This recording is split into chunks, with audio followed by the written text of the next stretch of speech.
થયેલા છે, બોલાવેલા છે. એટલે 282 સમાજમાં વિખવાદ પડે એવા કોઈ શબ્દ બોલવા નથી. બીજું શાંતિ રાખો ગોવિંદલાલ. બીજું કે આપણે હાલ જે ચર્ચા કરવાની છે 282 ના વિકાસ માટેની ચર્ચા કરવાની છે. 282 ના સુધારા વધારા તો કરવાના છે. એ કદાચ મારો 5 મિનિટ પછી કહું છું, પણ તમે એવું કરો કે જે કંઈ આપણે બોલીએ છીએ એ બધું વાયરલ થાય છે, એનાથી વિવાદ ઉભો થાય એવા કોઈ પ્રશ્નો કરતો નહીં. અને જે ખરાબ વ્યક્તિ છે એને પ્રસ્થાપિત કરવાની જરૂર નથી.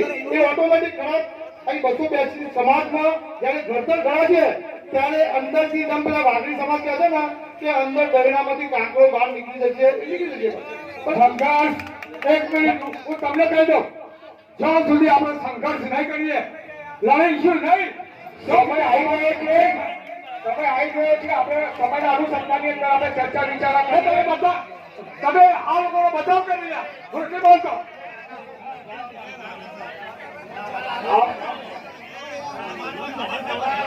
આખા જગત અને સમાજને દેવી પૂજક 282 ને બીજા બાદના પરંપરાઓ દરેક લોકોને ખબર છે કે અસામાજિક તત્વો સમાજની અંદર કેવી રીતે ફરી રહ્યા છે, કેવી ગુંડાગર્દી કરી રહ્યા છે, તે બધી ખબર છે. પણ તમારે જાહેર નામ કરવાની કોઈ જરૂર નથી. હવે આગળના આપણા ડાયાભાઈ પછી ડિંગુચાવાળા બે શબ્દ આપણને કહે છે. એક બીજા નંબરનો સુધારો પાર્ટી ચોપડી 282 ની ઘણા વર્ષોથી ચાલે, એમ છતાં 282 ની ચોપડી વાળા કોઈએ એક ઓફિસનું આયોજન નહીં કર્યું. મોટો મુદ્દો તમે જે માનતા હોય, કારણ કે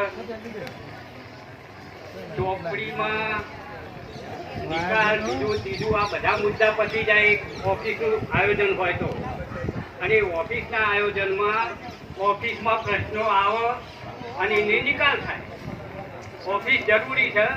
અને મને તો અત્યારે અડધા કલાક પહેલા જ માહિતી મળી કે એ ઓફિસના આયોજન માટે એક વ્યક્તિ અડધો વીઘો જમીન પોતે દાનમાં આપવા તૈયાર છે.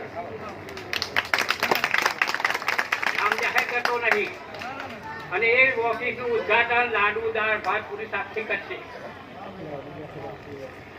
આ બીજો મુદ્દો. એટલે એક તો ઓફિસ જોઈએ, ચોપડી જોઈએ. બીજું જે એના માણસોએ લગામ છોડી દીધી છે. લગામ એટલે કોઈ ચોપડી એમ કે 1000 રૂપિયા આલીને તમે માણસ કરો અને હરભાઈની સાક્ષી 1000 કહેવા દો, 5-10 પછી જે ગાડી ભાડું માગે કે મારી ગાડી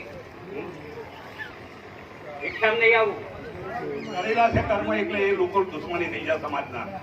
એટલે મારે એક જ તમને વિનંતી છે કે ચોપડી આ રીતે નહીં છપાય.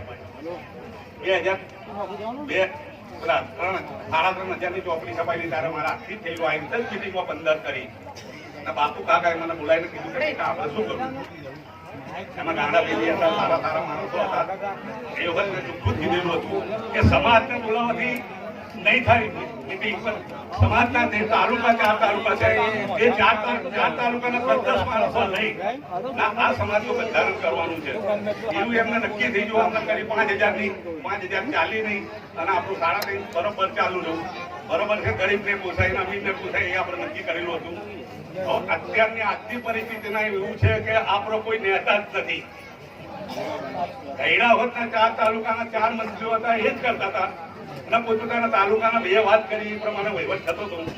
અત્યારે 4 ના 6 થયા, સંખ્યા વધી. સમાજ અત્યારે 22.5 લાખ દેવાસીના વાટરી છે.